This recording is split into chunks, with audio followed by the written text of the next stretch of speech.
겠습니다. 마태복음 18장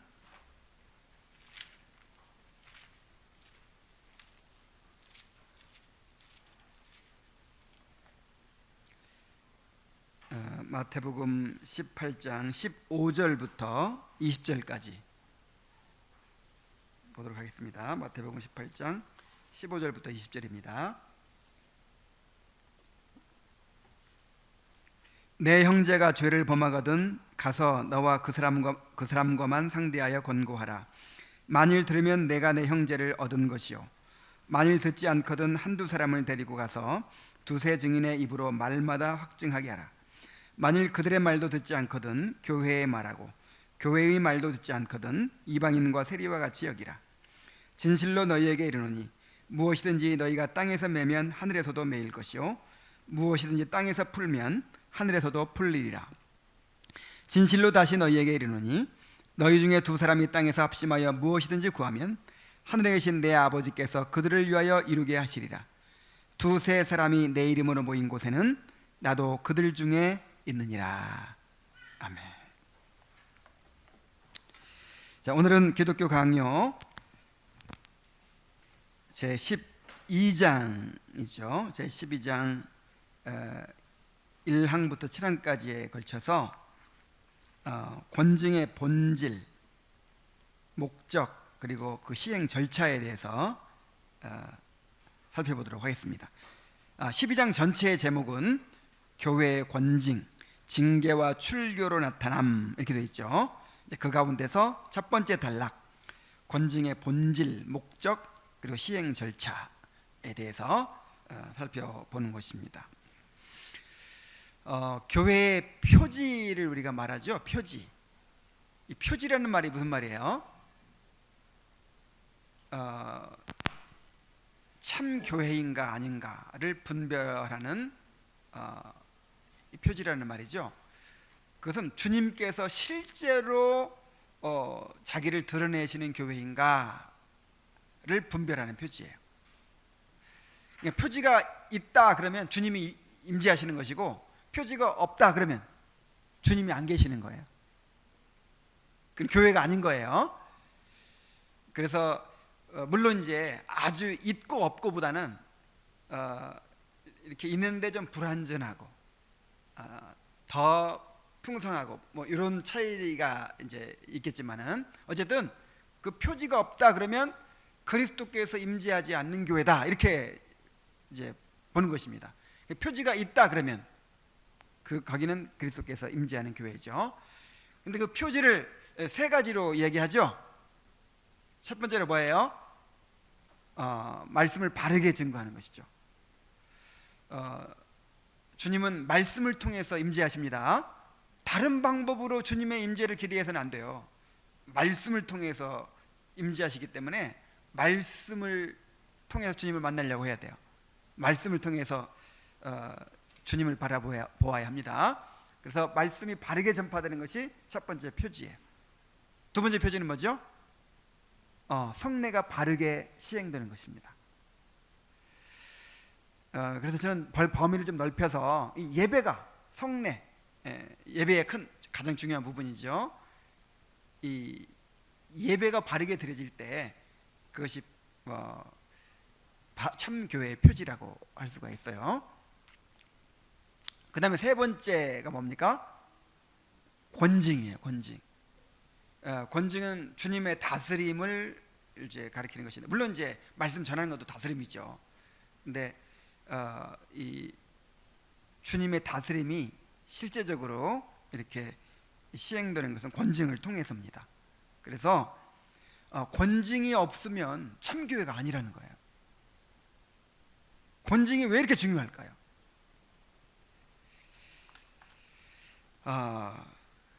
그것을 한번 살펴보도록 하겠습니다. 자, 먼저 1항을 한번 봅니다. 교회의 권징의 필연성과 그 본질.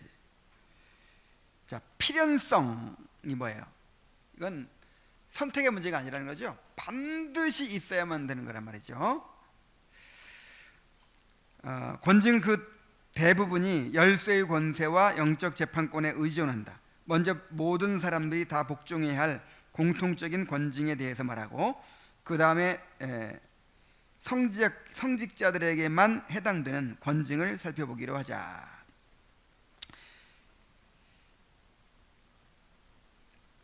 자, 그 다음에 읽습니다.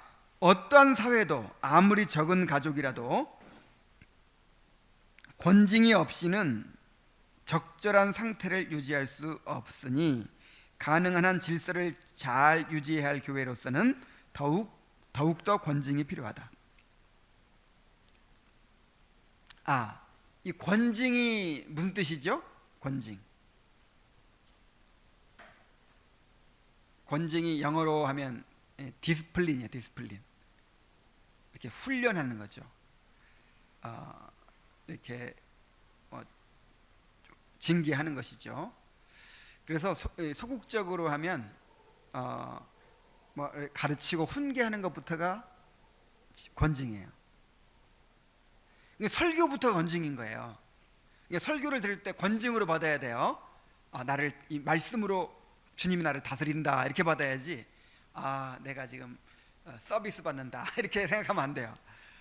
주님이 말씀으로 다스리고 우리는 거기에 복종해야 되는 것이죠. 그래서 말씀을 선포할 때부터 권징이 시작되고, 그 다음에 이제 사소한 권면이나 이렇게 가르침이나 이런 게 다 권징이에요. 그리고 때로는 이제 징계하고 또 벌을 주는 거, 이런 것도 이제 권징이죠.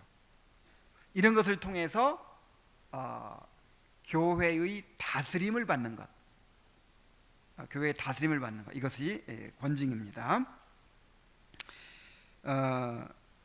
그래서 어떠한 사회도 아무리 적은 가족이라도 권징이 없이는 적절한 상태를 유지할 수가 없다는 거예요. 그냥 아이들 하고 싶은 대로 내버려 두면 가정이 돼야 안 돼요. 그 아이들이 제대로 자랄 수 있어요, 없어요? 안 되겠죠. 이 사회에서 어떤 공권력이 없고 어떤 규칙이 없고 법이 없으면 유지가 돼야 안 돼요. 이 사회가 유지될 수 없어요. 그런데 이 교회는 이제 주님이 다스리시는 곳이잖아요. 교회는 주님의 몸이고 하나님의 성전이잖아요. 그러니까 더욱더 권징이 없이는 유지될 수가 없다는 것이죠. 그리스도의 구원의 도리가 교회의 영혼이듯이 권징은 몸의 지체들을 하나로 묶어서 제자리를 지키도록 해주는 근육의 역할을 한다고 할 수 있을 것이다. 그래서 몸으로 치면 이 말씀이 이제 우리의 그 영혼이듯이, 이 권징이 뭐라고요? 우리 몸을 유지시켜주는 근육이다. 그래서 만약에 근육이 없으면 어떻게 될까요? 근육이 잘못해가지고 끊어졌다 그러면 이렇게 설 수도 없어요. 손을 들어 올릴 수도 없고 이 몸을 지탱할 수가 없어요. 그래서 교회를 이렇게 지탱하게 해주는, 교회를 그리스도 몸으로 유지시켜주는 근육의 역할이다. 이거 엄청난 역할이죠. 그러므로 권징을 제거하기를 바라거나 권징의 회복을 방해하고자 하는 모든 사람들은 알지 못하든 고의로 하든 간에 궁극적으로 교회를 와해시키는 일에 일조하고 있는 셈이다. 그러니까 내가 의식하지 않고 행하더라도 어떤 권징을 외면하고 권징을 싫어하고 만약에 기피하고 이런 의식을 가지고 있다면 나도 모르는 사이에 교회를 와해시키는 그런 일을 하고 있다는 것입니다. 각 사람이 자기가 하고 싶은 대로 행하도록 허용된다면 대체 교회가 어떻게 되겠는가?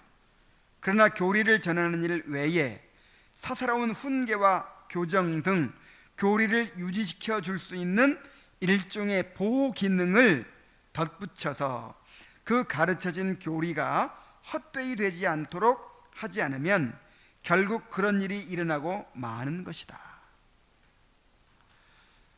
그러니까 교리를 가르쳐야죠. 말씀을 잘 전해야 되죠. 이건 내용이라고 볼 수 있어요. 내용. 요거를 보호하는 게 뭐냐면 권징이에요. 그래서 말씀을 아무리 잘 가르쳐도 권징이 없으면 그 가르친 내용이 보존이 될 수가 없습니다. 유지될 수가 없어요. 그러므로 권징은 그리스도의 교리를 대적하여 일어나는 자들을 억제하고 누그러뜨리는 곱비와도 같으며, 또한 별로 관심이 없는 자들에게 마음을 불러일으키는 박차와도 같으며, 때로는 좀 더 심각하게 타락해 있는 자들을 그리스도의 영으로 온유하고도 부드럽게 채찍질하는 아버지의 채찍과도 같은 것이다. 자, 또 세 가지 비유를 했어요. 곱비, 그 다음에 박차, 그 다음에 채찍. 야, 이 비유들을 잘 기억해도 권징에 대해서 더 잘 이해할 수 있을 것 같아요. 곱비는 뭐예요?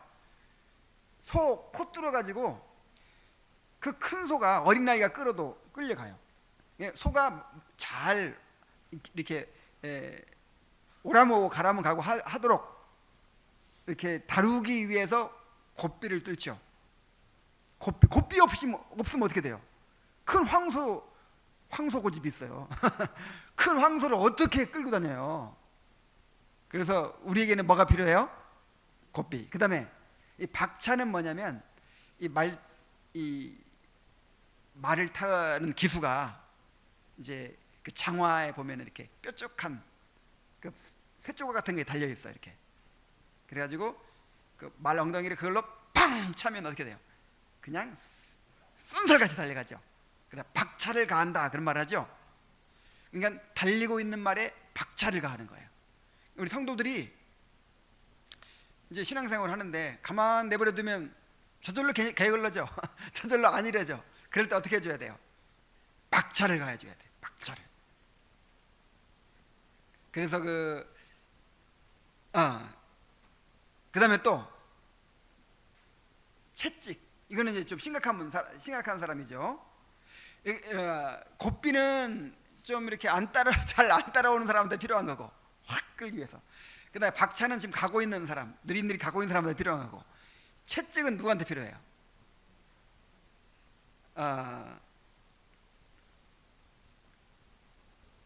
뭔가 타락해 있는 사람들, 잘못되어 있는 사람들을 교정하기 위한 것이죠. 채찍, 아프게 때리는 거죠. 그래서 곱비 역할, 그 다음에 박차의 역할, 그 다음에 채찍의 역할. 그러므로 끔찍한 황폐의 위험이 교회를 위협하기 시작하고 있다는 것을 깨닫는다면 이것이야말로 그리스도께서 명하신 유일한 치유 책임을 알아야 한다. 여러분, 오늘날 교회가 지금 타락했다고 하고 뭐 문제가 많다고 하고 다들 그런 인식을 하고 있죠. 근데 여기에 대한 유일한 치유책이 뭘까요? 권징이에요. 권징. 물론 이제 말씀부터 회복해야겠죠. 말씀을 회복해야 되겠지만 이 권징이 없어져서 교회가 이렇게 된 거예요. 권징이 없어요.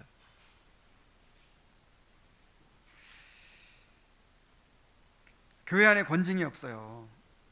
그러니까 이 권징이라는 말은 이제 훈련인 건데, 그러니까 주님의 그 다스림을 받는 건데, 연단을 주님께로부터 이렇게 다스림을 받고 징계를 받으면서 신앙생활을 하는 건데, 그 주님께서 교회에 유임하셨죠. 권징의 권한을. 그래서 교회의 다스림을 받는 거예요. 신앙생활은 교회의 다스림 받는 생활이에요. 근데 교회의 다스림을 받는 게 아니라 교회의 서비스를 받다니까.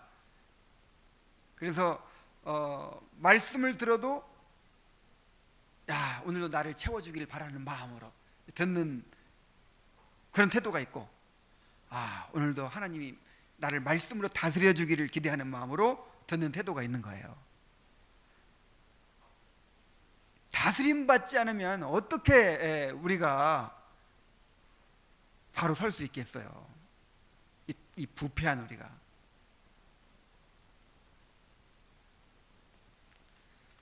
그래서 교회에서 권징은 정말 필연적인 것이다, 필수적인 것이다 라는 것입니다. 자, 이 몸으로 하면 근육의 역할이고, 그 다음에 또 곱비와도 같고 박차와 같고 채찍과도 같은 거다. 이걸 기억하시기 바랍니다. 그다음 2항을 보겠습니다. 교회의 권징의 절차. 그럼 교회의 권징을 어떻게 할 것인가? 권징의 첫 기반은 사사로운 훈계의 여지를 마련해 놓는 데 있다. 이게 참 중요해요. 이 분위기가 형성되어 있지 않은 상태에서 뭔가 법만 그렇게 만든다고 하고 시행만 그렇게 한다고 해서 되는 게 아니에요. 권징이 잘못했다가 오히려 교회가 깨져요. 문제가 더 커집니다. 권징의 첫 기반이 뭐라고요? 사사로운 훈계의 여지를 마련해 놓는 것이다. 그것이 뭐냐? 즉 누군가가 그의 의무를 기꺼이 수행하지 않거나 교만하게 행하거나 경건하게 생활하지 않거나 비난을 받아 마땅한 행동을 저질렀을 경우에 그 사람은 스스로를 허용하여 훈계를 받아야 하며 상황에 따라 필요한 경우에는 각 사람이 그 형제를 훈계하도록 노력해야 한다. 이게 기반이에요. 이게. 그러니까 어떤 분위기가 형성되어 있어야 되냐면은 누군가 나를 훈계하고 책망하는 것을 허용해야 돼요. 받아들여야 돼요. 그리고 성도들도 누군가 그렇게 심각하게 잘못 나가고 있는 사람이 있을 때 책임감을 가지고 이 공동체를 보호하기 위해서, 그 성도를 보호하기 위해서 상호간에 권징을 할 수가 있어야 돼요. 부드럽게 타이르기도 하고 또 권면하기도 하고 때로는 책망하기도 하고 필요에 따라서 서로 그렇게 할 수 있는 그런 분위기가 형성되어 있어야 된다 이 말이죠. 그래서 상호 권징이 일단 필요합니다. 상호 권징. 그리고 지금 뭐 가정에서도 그런 일이 없으니까 이제 이렇게 누구한테 혼나고 책망받고 이런 것이 너무 익숙하지 않아요. 우리가 오늘날에는. 그래서 그런 것이 나한테 다가올 때 모멸감을 느끼고 그냥 상처를 받고 막 분노하고 막 이러죠. 하도 그런 것이 없이 살다 보니까 뭐 개인의 인권이 지나치게 그냥 이렇게 강조되는 그런 사회여서, 또 자유가 지나치게 강조되는 사회에서 다른 사람은 간섭 안 하잖아요. 간섭받기 싫잖아요. 그래서 신앙생활도 그렇게 하고 싶은 거예요. 나는 그냥 나대로 하고 싶은 거예요. 간섭 안 받고 하고 싶은 거예요. 다 이런 사람들로 모여 있는 데서 자 우리는 권징합니다 하고 하면 되겠어요, 안 되겠어요? 이게 안 된다 이 말이죠. 그러니까 우리 각자가 우리 사람에게는 이런 훈계가 필요하구나. 우리 그리스도인에게는 훈계가 필요하구나. 또 권면이 필요하구나. 또 징계가 필요하구나. 이런 것이 없이는 신앙생활이 안 되는구나 하는 걸 깨닫고 이런 것들을 잘 받을 수 있는 그런 마음의 자세가 되어 있어야 돼요.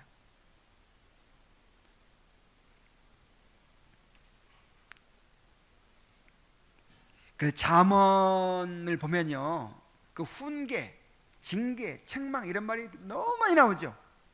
미련한 자, 어리석은 자는 훈계를 싫어하고 또 징계를 싫어하고, 이 스승의 훈계, 징계를 싫어하는 거예요.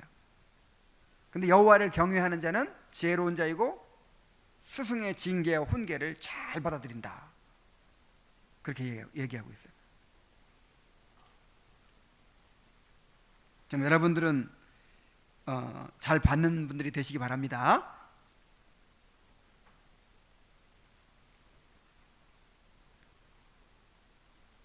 그러나 목사와 장로들이 특히 주의를 기울여 이를 행하여야 한다.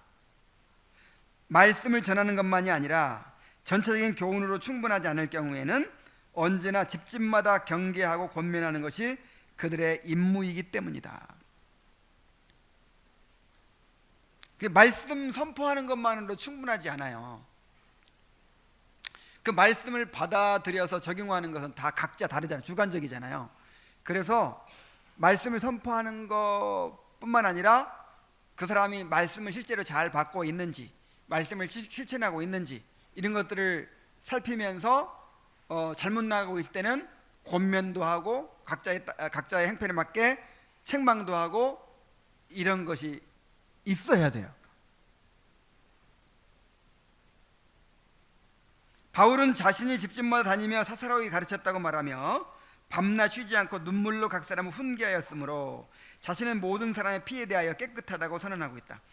목사가 모든 사람에게 그리스도께 은혜를 입은 것에 대해서 모두 설명해 줄 뿐 아니라 동시에 그가 보기에 가르침을 무례히 대하고 열의를 보이지 않는 자들에게서 그 가르침이 지켜지도록 요구할 수 있는 권한과 수단을 함께 지니고 있을 때에 비로소 교리가 힘과 권위를 지니게 되는 것이다.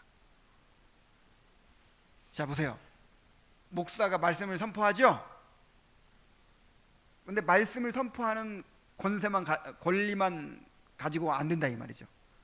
말씀 선포하는 것 외에 그 말씀을 순종하도록 요구하고 권징하는 그런 권한도 있어야, 함께 있어야 그 가르침이 제대로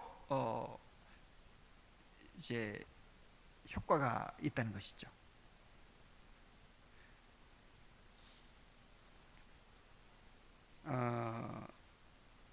그래서 예를 들어 학원 다니면 어떻게 해요? 물론 학원도 선생님이 관리를 하긴 하는구나. 근데 어쨌든 큰 책임 안 지잖아요. 못 따라오면 뭐 그만이지 뭐, 그죠? 근데 이게 학원이 아니야. 그 책임까지 져야 돼. 무슨 얘기 아시겠죠? 내가 말씀 전하는 것만으로 끝나는 게 아니라니까요.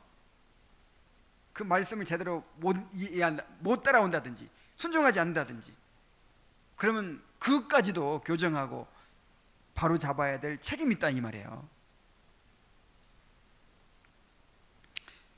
그리스도께서 명하시기를 만일 누군가가 그런 권면들을 완악하게 거부한다거나 악행을 계속 고집함으로써 자신이 그 권면들을 모욕한다는 것을 보여줄 경우에는 증인들이 있는 자리에서 한 번 더 권면을 한 다음 교회의 법정 앞에 그를 소환하라고 하신다. 즉 장로회의 앞에 그 사람을 소환하여 거기서 공적인 권위로 엄중히 권면함으로써 혹 그 사람이 교회를 존중히 여기는 경우에는 굴복하고 순종하도록 하라는 것이다. 그리고 그리스도께서는 그 사람이 그렇게 해서도 굴복하지 않고 그 악을 계속 고집할 경우에는 교회를 멸시하는 자로 여겨서 신자의 교제에서 제거시키라고 명하는 것이다. 여러분, 교회를 멸시해서는 안 돼요. 왜 그렇습니까? 주님이 주님의 권위를 두셨거든요. 그래서 너희를 영접하는 자는 나를 영접하는 것이다, 이렇게 말씀하셨어요. 그래서 만약에 교회의 권위를 멸시하고 순종하지 않으면 누구를 순종하지 않는 거예요? 주님을 멸시하고 순종하지 않는 것이 되는 것입니다. 그래서 그런 사람은 교회에서 그냥 출교시키라 그랬어요.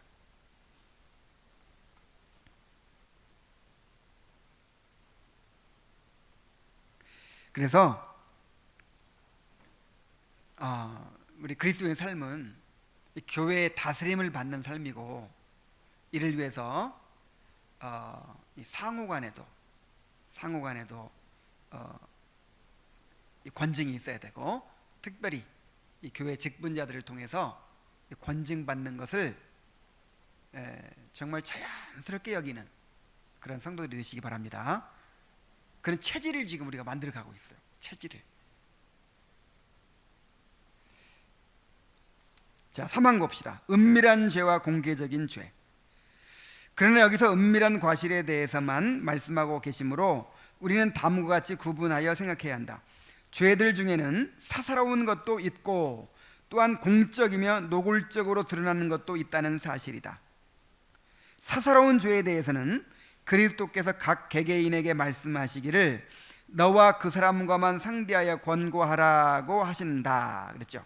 그래서 모든 권징을 공개적으로 하는 거 아니에요. 어떤 경우에는 그냥 목사가 아니면 뭐 그 비공식적으로 이렇게 서로 간에 이렇게 권면하고 그러기도 하지만, 목사가 권징을 하는 것도 그냥 개인적으로 이렇게 건징하고 끝내는 경우도 많아요. 은밀한 죄에 대해서는 그렇게 한단 말이죠. 사사로운 죄에 대해서 그리스도께서는 각 개개인에게 말씀하시기를 너와 그 사람과만 상대하여 권고하라고 하신다. 또한 바울은 노골적인 죄에 대해서는 범죄한 자들을 모든 사람 앞에서 꾸짖어 나머지 사람들로 두려워하게 하라고 했다. 베드로가 죄를 범하여 공적인 추문이 일어나는 상황이 되자 바울은 베드로를 사사로이 권고하지 않고 교회 앞에서 그를 공개적으로 책망하였던 것이다. 칼빈은 바울의 그 베드로를 면책했던 것을 일종의 권징으로 이해를 하고 있어요. 그러니까 베드로가 어떤 잘못을 저질렀죠? 외식을 했죠. 외식. 이방인들하고 함께 앉아서 밥을 먹다가 아직도 이방인들을 부정하게 여기는 유대인들이 들어오니까, 유대인 그리스도인들이 들어오니까 그냥 벌떡 일어나서 나가버렸죠. 욕 안 얻어 먹으려고. 거기에 대해서 바울 사도가 이제 이건 공개적으로 잘못한 거잖아요.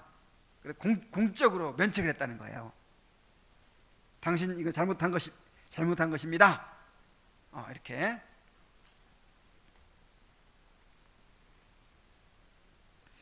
그러므로 권징을 시행하는 올바른 지침은 다음과 같을 것이다. 곧 은밀한 죄를 교정하기 위해서는 그리스도께서 제시하신 단계를 따르되 공개적인 죄에 있어서 그 과실이 공적인 것일 경우는 즉시 교회에 의해서 엄숙히 책임받도록 하는 것이다.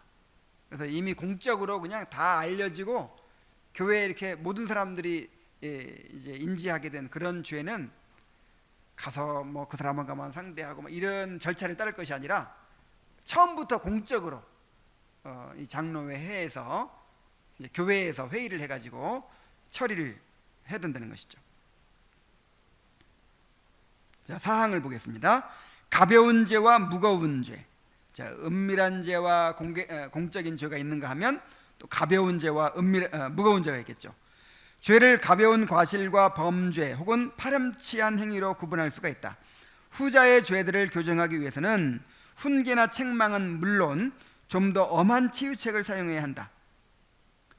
이제 죄를 저질렀을 경우에는요. 바울은 고린도 교회에 음행하는 자들에 대하여 듣자마자 그런 자들을 말로 질책하고 또한 출교로서 벌하는 것을 볼 수 있다. 그래서 고린도 교인들이 음행하는 사람을 뭐 이렇게 용납하고 출교시키지 않은 것에 대해서 고린도 교회를 책망하잖아요. 왜 그런 사람들을 내버려 두느냐? 당장 쫓아내라. 이렇게. 그거는 공적인 죄고 그다음에 무거운 죄잖아요. 그래서 이거는 출교시켜야 돼요. 물론 이제 나중에도 나오지만 회개시키기 위한 출교죠.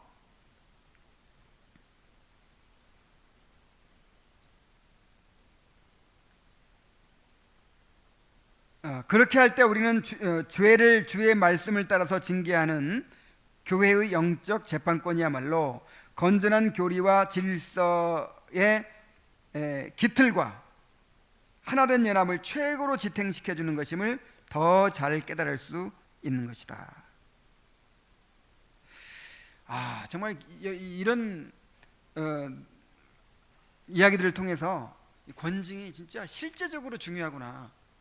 이 권징이 하나된 연합을, 교회의 질서와 하나된 연합을 최고로 지탱시켜주는 것이다. 이렇게 얘기했잖아요. 여기 없으면 어떻게 된다는 거예요? 왜 없으면 교회 무너진다는 거예요. 교회가 겉으로 드러나는 음행자들, 간음자들, 도둑들, 강도들, 선동자들, 위증자들과 그런 부류에 속한 자들과 또한 불손한 자들. 자, 불손한 자들이 누굽니까? 그들의 가벼운 악행들에 대해서 정당하게 훈계할 때에 이를 받아들이지 않고 하나님과 그의 심판을 조롱하는 자들을 교회의 교제에서 제외시키는 것은 주께서 교회에게 부여하신 재판권을 정당하게 사용하는 것이다. 여기서 보세요. 지금 강도들, 뭐 살인자들, 뭐 음행한 자들, 뭐 이런 큰 죄를 지은 사람이 있어요. 이런 사람과 죄는 가볍게 지었지만 죄는 가볍게 지었지만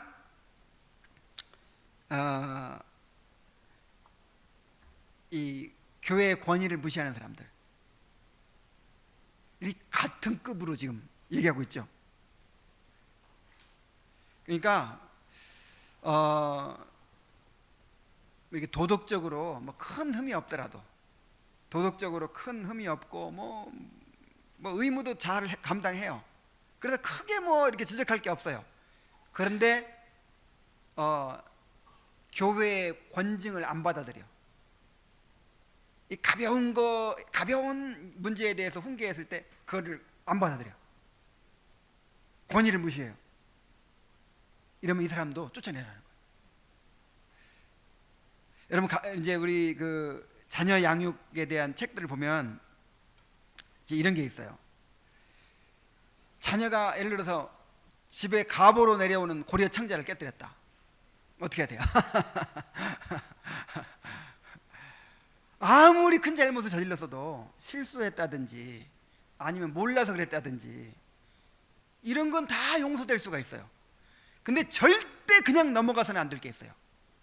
부모의 권위를 무시하는 거.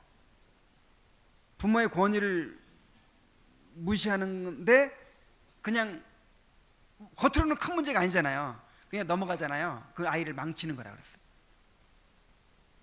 그래, 그건 그냥 넘어가면 안 된대요. 절대로. 아니, 신앙생활 하는데 이 교회의 다스림을 받지 않으려고 해요. 그러면서 자기 할 일은 다 잘하는 거야. 이런 사람이 제일 골치 아프다니까. 정말 이 작은 문제라도 교회의 권징을 받아들이지 않는 사람, 이런 사람은 정말 큰 이 출교를 당해야 마땅할 큰 죄인이라는 사실을 알아야 됩니다.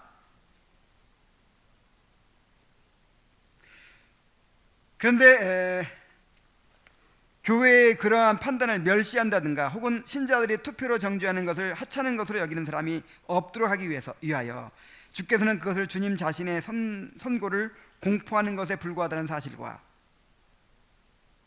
또한 이 땅에서 그들이 행한 바가 하늘에서 인정받을 것임을 증거하신 것이다. 그러니까 이게 무슨 말이에요? 교회에서 이렇게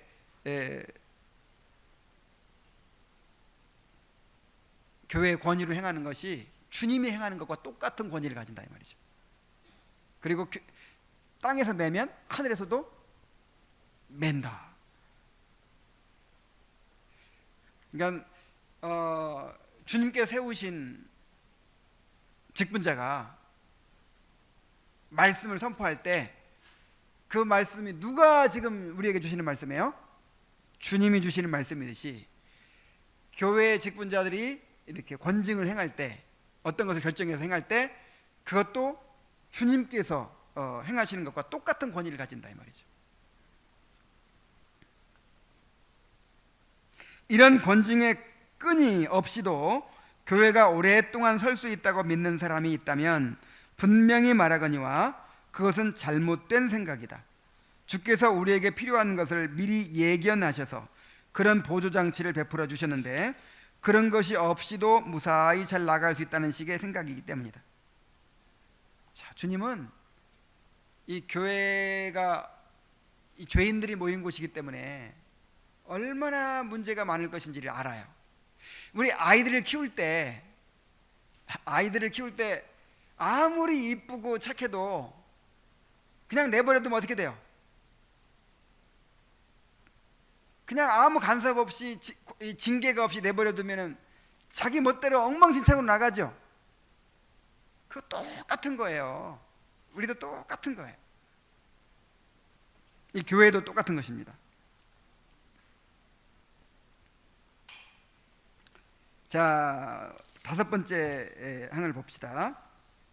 권징의 3가지 목적. 자, 이거 기억하세요. 자, 권징의 3가지 목적이 있습니다. 그러한 교정과 출교에 있어서 교회는 3가지 목적을 염두에 둔다. 첫째, 더럽고 수치스러운 삶을 사는 자들을 그리스도인으로 불러서 하나님의 존귀를 가리는 일이 없도록 하기 위함이다. 교회는 그리스도의 몸이라고 하죠. 여러분 정말 그렇게 믿습니까? 교회는 그리스도의 몸이에요. 그리고 하나님의 성전이죠. 정말 그렇게 믿습니까? 그러면 하나님의 성전을 더럽힌다든지 또 그리스도의 몸을 병들게 하거나 훼손한다든지 그러면 어떻게 되겠어요? 얼마나 큰 죄입니까? 얼마나 무서운 일입니까? 그래서 우리에게는 이 교회를 거룩하게 보존해야 될 의무가 있는 거예요. 지켜내야 돼요. 우리가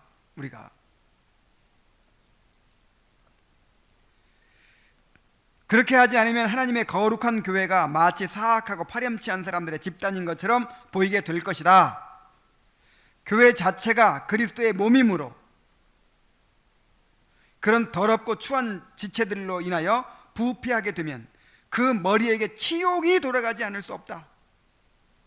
그러므로 그리스도인의 이름에 치욕을 돌리는 자들을 그 권속으로부터 제거시켜야 하는 것이다. 정말 그리스도의 몸을 병들게 하고 더럽히고 그리스도의 이름을 욕되게 하고 이것이 얼마나 큰 죄가 된다는 것을 알아야 돼요. 그래서 그렇게 한 사람들도 잘못이지만 그거를 내버려 두는 사람도 엄청나게 책임이 있는 거죠. 물론 목사가 이제 직분자들이 큰 책임이 있지만 성도들도 마찬가지예요. 함께 우리가 이 교회를 거룩하게 보존해 가야 됩니다. 그리고 여기서 우리는 주의 성찬의 질서도 보존함으로써 무차별하게 시행됨으로써 그것이 더럽혀지지 않도록 해야 하는 것이다. 성찬을 시행하는 사람이 만일 무가치한 사람을 정당하게 먹을 수 있음에도 불구하고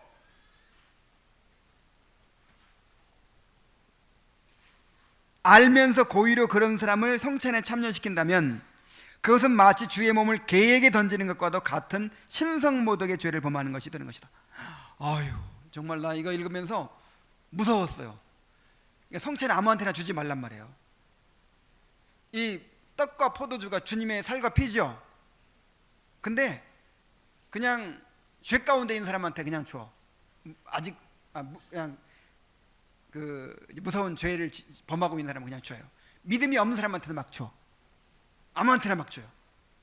그러면 주님의 몸을 누구한테 던지는 거나 같아요? 개한테 던지는 거나 같은 신성모독이라고요. 신성모독. 그래서 이 성찬은 내 선택에 달린 게 아니에요. 각자 받는 사람의 선택에 달린 게 아니라 이 성찬을 인도하는 사람이 사실은 이렇게 제한시켜야 돼요. 그래서 아무개 형제님 이번 성찬은 받지 마세요. 이렇게 아무개 자매님 이번 성찬은 받지 마세요. 이렇게 뭐 그런 일이 많지 않지만 어쨌든 정말 무서운 책임감을 느꼈어요. 그래서 더 성찬을 거룩하게 행해야겠다 그런 생각을 했습니다. 그래서 자, 첫 번째 목적은 뭐라고요? 그리스도의 몸된 교회의 이 거룩함을 지키기 위해서입니다. 그 다음에 두 번째 목적은 뭐냐면 선인들이 악인들과 늘상 어울림으로써 부패하는 일이 발생하지 않도록 하는 데 있다. 다시 말하면 이제 교회 전체가 그 악을 본받아서 부패하게 되지 않도록 하는 데 있어요. 이 악인들을 용납하면요, 죄를 지은 사람들 막 이렇게 용납하면 그래도 되나 보다 하고 이게 물들어요. 그래가지고 적은 누룩이 온 덩이에 퍼지느니라 그랬어요. 예를 들어서 이분은 장로님인데 아니면 뭐 집사님인데 그냥 어떤 잘못을 저질러도 그냥 뭐 아무 문제 없이 받아들여지고 있어요. 그러면 우리는 죄를 사랑하는 존재잖아요. 그죠? 기회를 타는 존재잖아요. 그래가지고 어떤 이 기준이 낮아지고 그 사람 때문에 아이 그 사람은 요 정도까지 했는데 나는 요 정도만 한 건데 뭐 어때? 이런 식으로 이렇게 이제 이 죄에 대해서 또 담대해지고 이 동기를 얻고 그 영향을 받게 돼요. 그리고 또 아직 신앙이 어린 사람들 있잖아요. 신앙이 어린 사람들 당연히 본받게 되죠. 우리에게 바른 길에서 떠나 방황하는 성향이 있으므로, 자, 우리에게는 바른 길에서 떠나 뭐 하는 성향이 있어요? 방황하는 성향. 어떻게 하든지 그냥 삐져나가려고 해요. 이렇게 뭐 애들 데리고 우리 은겸이 데리고 한번 시내를 걸어보세요. 그럼 반드시 따라와요? 아니면 그냥 어떻게 하든지 그냥 기회만 있으면 그냥 삐져나가려고 하죠. 근데 이게 우리의 모습이에요. 올곧게 안 가요. 근데 이제 이 권징이 제대로 시행되지 않으면 이제 그런 빗나가는 사람들이 막 이렇게 있으면 영향을 받는다 말이에요.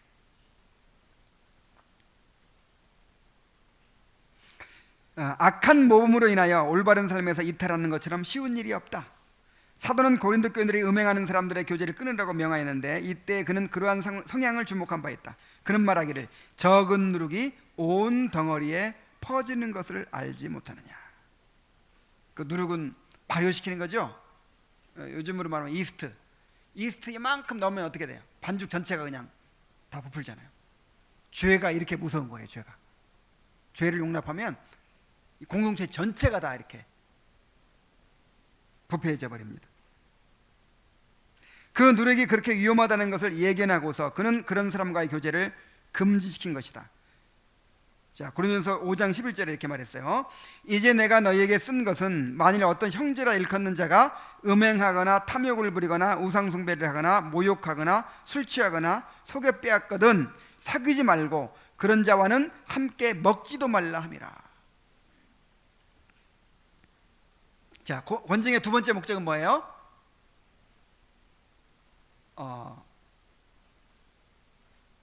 두 번째 목적은 이제 본받지 않도록 성도들이 그 악행을 본받게 되지 않도록 하는 것입니다. 세 번째 목적, 자기들의 부패한 모습에 대하여 부끄러움을 느끼고 거기에 압도되어 회개하도록 하기 위함이다. 자, 세 번째 목적은 뭐예요? 이제 회개시키도록 하는 것이죠. 우리 권징은 벌 주는 데 목적이 있는 게 아니고 결국 뭐 하는 데 목적이 있어요? 회개하도록 하는 데 목적이 있어요. 출교조차도 마찬가지인 거예요. 출교도 그냥 교회에서 쫓아내버리면 정말 그 사람이 진실한 그리스도인이라면 교회에서 쫓겨나는 것보다 큰 벌이 없죠. 너무 무섭죠. 이제 사탄에게 내어주는 거예요. 그리스도 안에서 누구한테로 가는 거예요? 사탄의 영역으로 가는 거예요. 이게 얼마나 무섭습니까? 그래서 회개하지 않으면 안 되는 거예요. 만약 회개 안 하면 어떻게 돼요? 만약 그 사람이 끝까지 회개 안 한다면 그 사람은 구원받지 않은 사람으로 볼 수 있는 거예요. 땅에서 매면 하늘에서도 매이는 거예요.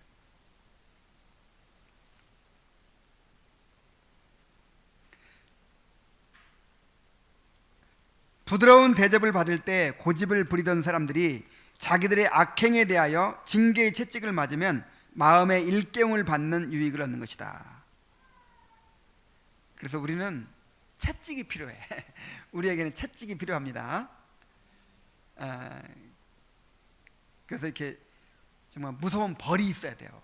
그래야 회개하게 됩니다. 그래야. 누가 우리 말을 순종하지 아니하거든 그 사람을 지목하여 사귀지 말고 그로 하여금 부끄럽게 하라. 이런 자를 사탄에게 내주었으니 이는 육신은 멸하고 영은 주 예수의 날에 구원을 받게 하려 함이라. 자, 사탄에게 내준다 그러잖아요. 사탄에게. 그러니까 교회 바깥은 사탄이 지배한다고 보는 거예요 지금.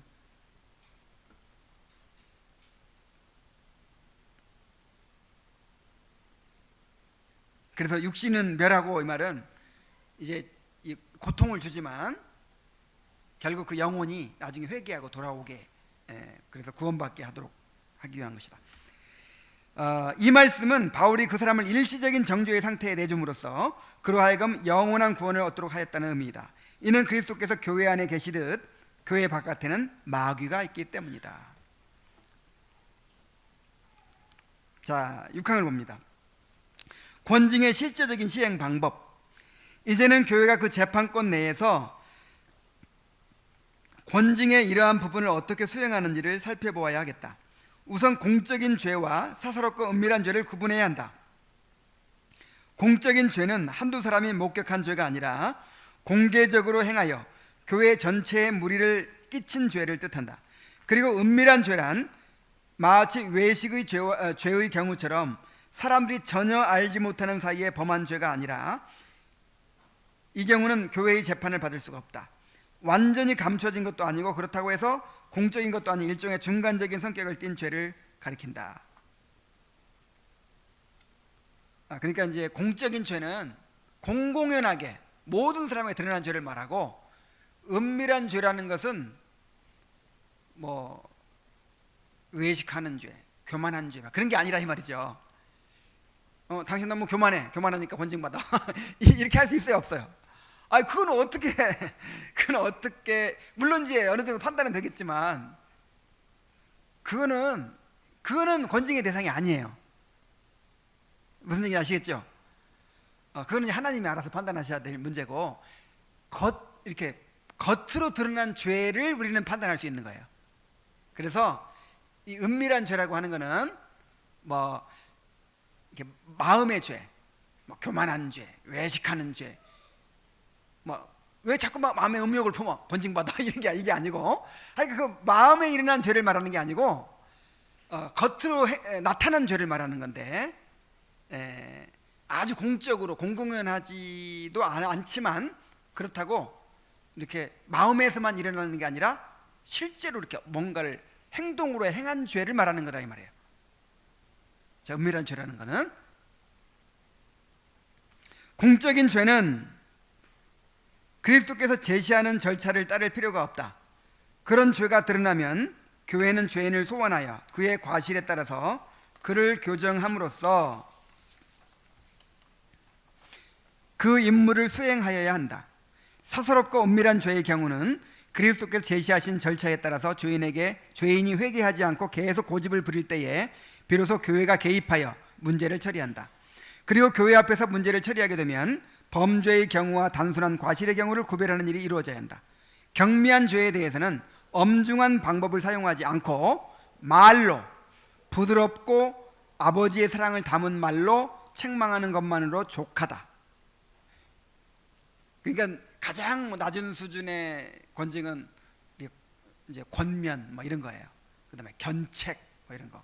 그다음에 아주 큰 벌, 가장 무서운 벌이 수찬정지 이렇게 나가는 것이고, 그다음 최고 무서운 벌은 출교죠.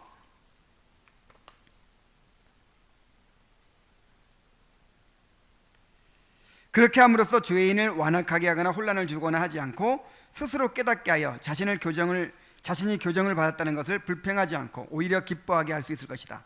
그러나 파렴치한 범죄의 경우는 좀 더 엄한 치유책으로 징계를 할 필요가 있다. 혹 악행을 범하여 악한 모범을 세움으로써 교회에 심각한 해를 끼친 사람이 있다면 그런 경우는 말로만 징계하는 것으로는 충분하지 못하다. 그가 회개하였음을 확실히 보여줄 때까지 잠정적으로 성찬에 참여할 자격을 박탈하여야 한다. 그러니까 교회 안에서는 최고 큰 벌이 성찬 참여를 금지시키는 거예요. 그래서 이것도 아까 처음에 얘기했던 것처럼 이 권징의 어떤 기반이 되는 거예요. 그러니까 1년에 한 2번이나 성찬을 행해. 그것도 그냥 큰 의미가 없이 그냥 기념하는 정도로 행해. 그럼 수찬정지가 무슨 의미가 있어요?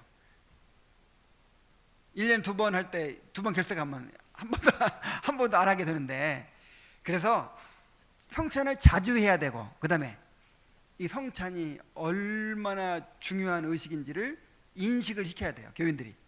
그리고 성찬 한 번 못 받으면 이것이 엄청난 은혜를 놓친 걸로 이렇게 인식을 해야 이게 벌이 되지, 그죠? 이 말씀은 언약의 선포라면, 이 성찬은 그 언약을 인치는 거예요. 도장 찍고, 이제 이 표와 인이라고 그랬잖아요. 표와 인. 그러니까 사랑을 고백한 다음에, 당신을 사랑합니다, 나와 결혼해 주세요, 말로 선포했죠. 그 다음에 반지, 1,000,000원짜리 다이아몬드 반지 딱 사가지고 끼워주잖아요. 요게 성례, 이게 성찬이야. 이게 성찬이 중요해요, 안 중요해요? 말로만 듣고 반지 안 받아? 그럼 되겠어요, 안 되겠어요? 이게 이렇게 중요한 거예요. 그래서 성찬을 좀 더 자주 시행해야 되겠고, 성찬이 정말 얼마나 정말 큰 은혜의 수단인지, 이게 얼마나 큰 의미를 가지는지를 우리 성도들이 이제 계속 좀 알아가야죠. 그래야 성찬 금지시키는 걸 엄청나게 무서운 벌로 알겠죠. 효과가 있겠죠. 그 옛날 교회가 더 순결하여 적법한 처리가 왕성하게 이루어질 때에는 이러한 절차가 지켜졌었다. 누구든지 범죄를 행하여 교회에 무리를 일으키면 먼저 성찬에 참여하지 못하도록 금하였고, 그리고 나서 하나님 앞에서 자신을 낮추고 교회 앞에서 자신이 회개하였음을 표시하는 엄숙한 의식을 행하게 하는 것이 상례였다. 자, 이제 마지막 7항을 보겠습니다. 권징의 대상에는 예외가 없음. 아무도 권징의 대상에서 제외된 사람이 없었으므로 군주들과 평민들 모두가 거기에 복종하였다. 그리고 그것이 옳은 것이었다. 모든 왕권과 면류관이 그리스도께 굴복하는 것이 합당한데 그가 친히 그렇게 세우셨기 때문이다. 위대한 왕들이라 할지라도 만왕의 왕이신 그리스도 앞에 무릎을 꿇고 간청하는 것을 굴욕으로 여겨서도 안 되며, 교회에 의하여 판단을 받는 것을 불쾌하게 생각해서도 안 되는 것이다.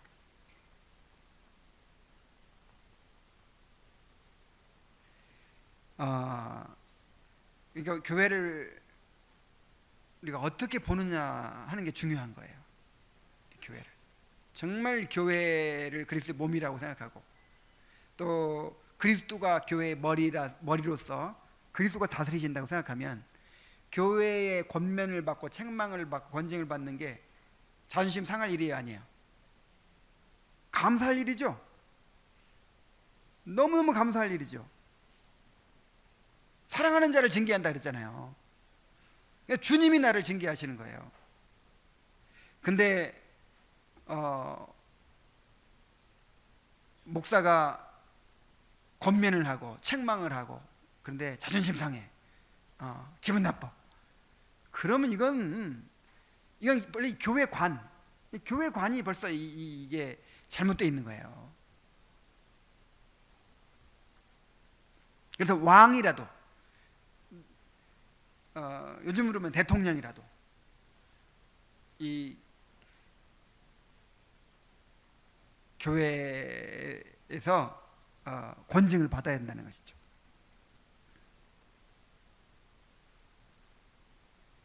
참 재밌는 말을 또 했어요. 궁중에서는 그저 아첨밖에는 거의 듣는 말이 없으므로 왕들로서는 사제들의 입을 통하여 주께로부터 책망을 받는 일이 더욱 절실한 것이다. 그러니까 오히려 왕은 더 필요하다는 거예요. 이 가난한 백성들이야 늘 혼나고 살아.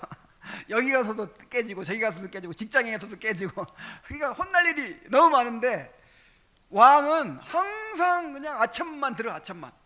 그러니까 그 사람한테 더 필요하다는 거야, 교회에서 권징받는 것이. 나는 이걸 보면서 오늘날 우리가 왕이잖아요. 고객은 왕이다. 지금은 어디서 그렇게 그런 말을 들을 일이 별로 없잖아요. 그래서 오히려 사자들이 자기들을 묵인해 주지 말기를 바라야 할 것이다 그랬어요. 그래야 하나님께서 그들을 용서하실 것이니 말이다. 그러니까 여러분, 권면과 책망을 많이 해주기를 원하십니까? 아니면 그런 것이 없었으면 좋겠습니까? 에? 그걸 바라야 돼요? 아니면 싫어해야 돼요? 되는 대가 어디 있어? 그걸 바라야 돼요. 적극적으로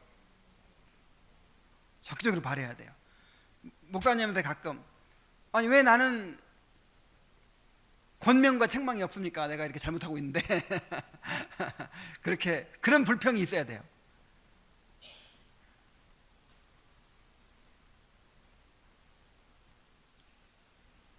왜냐하면 그래야 내가 은혜 받는다니까. 그래야 주님의 용서를 누린다니까요.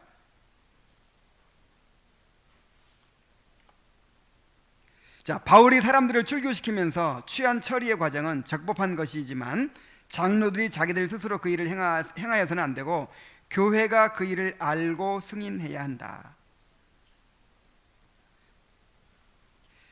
이렇게 하여 일반 사람들은 그 처리 과정을 경청하지는 않지만 증인과 보호자로서 그 과정을 참관함으로써 몇몇 사람들의 사사로운 생각에 따라서 그런 일이 행해지지 않도록 하는 것이다. 근데 이제 문제는 그거잖아요. 여러분이 다 이게 받아들이고 수긍하지만 근데 과연 이 권징이 정말 공정하게 합당하게 시행될 것인가? 예를 들어서 인간적으로 마음에 안 드니까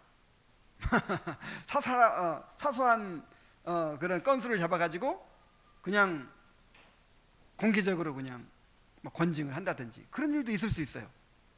내가 마음에 안 드는 사람. 이게 권징을 안 받으려고 하는 것도 문제지만 또 교회에서 권징이 또 이렇게 공정하게 합당하게 실시되지 않는 그런 폐단도 있는 것이 사실이에요. 그래서 이 권징은 개인이 이 공적인 권징은 개인이 하게 돼 있지 않아요. 장로의 회가 하게 돼 있어요. 회가. 그래서 직분자들이 잘 세워져야 되겠죠. 장로회가. 그리고 아주 공정하게 객관적으로 공정하게 그런 절차를 밟아서 그렇게 하도록 돼 있어요. 그래서 이제 우리 교회는 그럼 어떻게 해야 될까요? 우리 교회 지금 어떤 문제가 있으면 어떻게 해야 될까요? 우선 이제 당회가 없으니까 운영위원회가 함께 의논을 해야 되겠죠.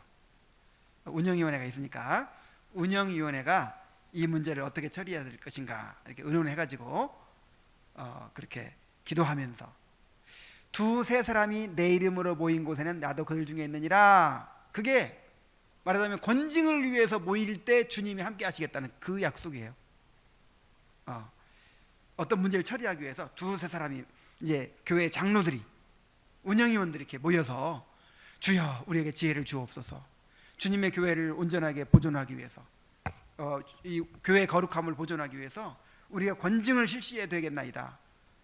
이것을 사사로이 행치 않게 해주시고 정말 주님의 말씀에 따라서 잘 행케 하여 주시옵소서. 기도하면서 그렇게 행하는 곳에 누가 함께 하시겠다? 주님이 함께 하시겠다고 하셨어요. 주님이.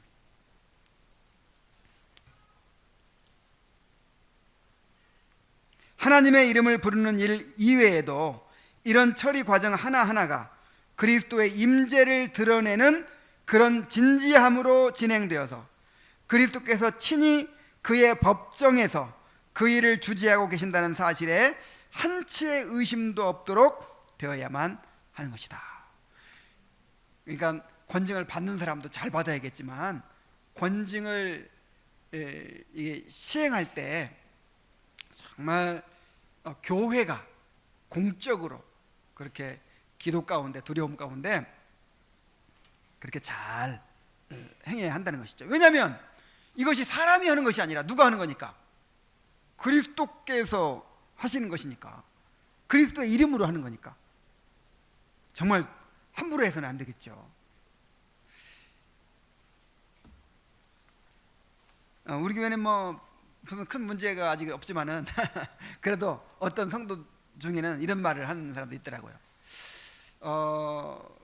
그러니까 몇몇 사안들 얘기를 이제 하면서 그런 것은 우리 권징을 할 만한 사안이었는데 그것에 대해서